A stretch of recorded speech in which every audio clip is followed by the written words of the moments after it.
আমাদের জীবনে এমন কিছু ঘটনা ঘটে যা আমাদের স্তব্ধ করে দেয়। ধরুন, আপনি এমন একজনকে জীবনসঙ্গী হিসেবে পেলেন যার সাথে আপনার চিন্তাভাবনা, সংস্কৃতি বা ভৌগোলিক দূরত্বের কোনো মিল ছিল না, অথচ এক অদৃশ্য সুতোয় আপনারা বাঁধা পড়ে গেলেন।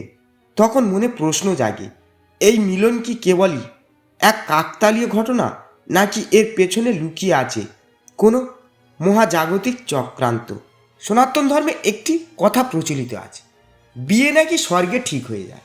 কিন্তু আজ আমরা স্বর্গের কথা বলবো না, আজ আমরা আলোচনা করব সনাতন ধর্মের অন্যতম রহস্যময় গ্রন্থ গরুড় পুরাণ এবং সনাতন আধ্যাত্মিক দর্শন নিয়ে। আজ আমরা জানব একটি শিশুর জন্মের আগেই, অর্থাৎ মাতৃগর্ভে থাকাকালীন কি তার বিবাহ কার সাথে হবে তা নির্ধারিত হয়ে যায়? কি এই পূর্বজন্মের সম্পর্কের রহস্য? আর সবচেয়ে বড় কথা, ঋণানুবন্ধন আসলে কি, যা আমাদের টেনে আনে কোনো নির্দিষ্ট মানুষের কাছে? মুক্তি চ্যানেলে এর আজকের এই বিশেষ পর্বে আপনাকে স্বাগত।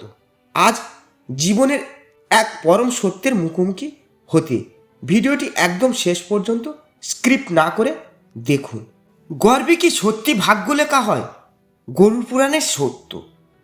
গরুড় পুরাণ এবং চাণক্য নীতি, এই দুই জায়গাতেই মানুষের ভাগ্য নির্ধারণ নিয়ে অত্যন্ত গভীর কিছু কথা বলা হয়েছে। চাণক্য নীতিতে একটি বিখ্যাত শ্লোক রয়েছে, আয়ু কর্ম চ বিত্তঞ্চ দিব্য নিধন মে ব চ পঞ্চতানি হি সৃজনন্তে গর্ভস্থ শৈব দেহি ন। এর অর্থ হলো, মানুষ যখন মাতৃগর্ভে থাকে তখনই তার জীবনের 5টি জিনিস সুনির্দিষ্ট হয়ে যায়। নাম্বার 1, তার আয়ু কত হবে। নাম্বার 2, সে কি কর্ম করবে। নাম্বার 3, তার অর্থ ভাগ্য কেমন হবে। নাম্বার 4, সে কতটা বিদ্যা লাভ করবে। এবং নাম্বার 5, তার মৃত্যু কখন ও কিভাবে হবে। এখন প্রশ্ন হচ্ছে, এই তালিকার মধ্যে তো বিবাহ শব্দটি সরাসরি উল্লেখ নেই, তাহলে কেন বলা হয় বিবাহ গর্ভেই ঠিক হয়ে যায়? গরুড় পুরাণে প্রেতকল্প অধ্যায়ে ভগবান বিষ্ণু পক্ষীরাজ গরুড়কে কর্মের গতি সম্পর্কে বুঝিয়েছেন, যেখানে বলা হয়েছে মানুষের কর্ম এবং বিত্ত অর্থাৎ সম্পদ সরাসরি তার জীবনসঙ্গীর সাথে যুক্ত। কারণ সনাতন ধর্মে স্ত্রীকে বলা হয় অর্ধাঙ্গিনী বা স্বামীকে বলা হয় পতি পরমেশ্বর, অর্থাৎ আপনার জীবনে কতটা সুখ বা দুঃখ আসবে, আপনি কতটা সম্পত্তির মালিক হবেন বা কতটা দারিদ্র্যে ভুগবেন, তা বহুলাংশে নির্ভর করে আপনার জীবনসঙ্গীর ভাগ্যের উপর। যেহেতু আপনার কর্ম এবং ভাগ্য গর্ভেই নির্ধারিত হয়ে যাচ্ছে, তাই পরোক্ষভাবে আপনার জন্য কোন মানুষটি নির্ধারিত তাও সেই মুহূর্তেই মহাবিশ্বের খাতায় নথিবদ্ধ হয়ে যায়। পূর্বজন্মের সম্পর্কের রহস্য ও ঋণানুবন্ধন। এবার আসা যাক সবচেয়ে গুরুত্বপূর্ণ এবং রহস্যময় অধ্যায়, ঋণানুবন্ধন। ঋণ মানে ধার বা দেনা, আর অনুবন্ধন মানে বন্ধন বা সংযোগ, অর্থাৎ পূর্বজন্মের আদান প্রদানের উপর ভিত্তি করে গড়ে ওঠা বন্ধন। আমরা ভাবি আমরা প্রেমে পড়ি, পছন্দ করি, তারপর বিয়ে করি, কিন্তু আধ্যাত্মিক বিজ্ঞান বলছে আপনি চাইলে কারো প্রেমে পড়তে পারবেন না। আপনার আত্মা কেবলই সেই আত্মার দিকেই আকর্ষিত হবে যার সাথে পূর্বজন্মের কোনো হিসেব নিকেশ বাকি আছে। গরুড় পুরাণ এবং কর্মফল তত্ত্ব অনুযায়ী এই পৃথিবীতে কেউ আমাদের শত্রু বা মিত্র হয়ে জন্মায় না। আমাদের পূর্বজন্মের কর্মই আমাদের এই জন্মে আমাদের কাছে টেনে আনে। বিবাহিত জীবনের ক্ষেত্রে ঋণানুবন্ধন মূলত 4 প্রকারের হতে পারে। নাম্বার 1, ঋণদাতা ও ঋণ গ্রহীতার বন্ধন। যদি পূর্বজন্মে আপনি কারোর থেকে কোনো সুবিধা বা অর্থ আত্মসাৎ করে থাকেন এবং তা ফেরত না দিয়ে মারা যান, তবে এই জন্মে সেই ব্যক্তির আপনার স্বামী বা স্ত্রী হয়ে আসতে পারে। সে আপনার সমস্ত উপার্জিত অর্থ নিজের সুখ স্বাচ্ছন্দ্যে ব্যয় করবে, আর আপনি মুখ বুজে তা সহ্য করবেন। একে বলে ঋণের হিসাব চুকানো। নাম্বার 2, শত্রুর বন্ধন। অনেক সময় দেখা যায় বিয়ের পর থেকে স্বামী স্ত্রীর মধ্যে তীব্র অশান্তি, কোনো কারণ ছাড়াই একে অপরকে সহ্য করতে পারে না। সারা জীবন শুধু মারামারি আর কলহ। গরুর পুরাণ বলে, পূর্বজন্মে যদি আপনি কারো চরম ক্ষতি করে থাকেন, তবে সে এই জন্মে আপনার সবচেয়ে কাছের মানুষ, স্বামী স্ত্রী হয়ে এসে আপনাকে মানসিক বা শারীরিক যন্ত্রণা দিয়ে সেই প্রতিশোধ পূরণ করে। নাম্বার 3, উদাসীন বন্ধন। এমন অনেক দম্পতি আছেন যারা একসাথে থাকেন, কিন্তু তাদের মধ্যে কোনো ভালোবাসা বা টান নেই। যেমন এক ছাদের নিচে দুজন অপরিচিত মানুষ বাস করছে। এদের ঋণানুবন্ধন অত্যন্ত সীমিত, শুধু সংসার চালানোর টুকরো দায়িত্বটুকুই এদের পূর্বজন্মের পাওনা ছিল।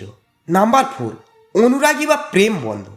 এটি হলো সবচেয়ে মধুর বন্ধন।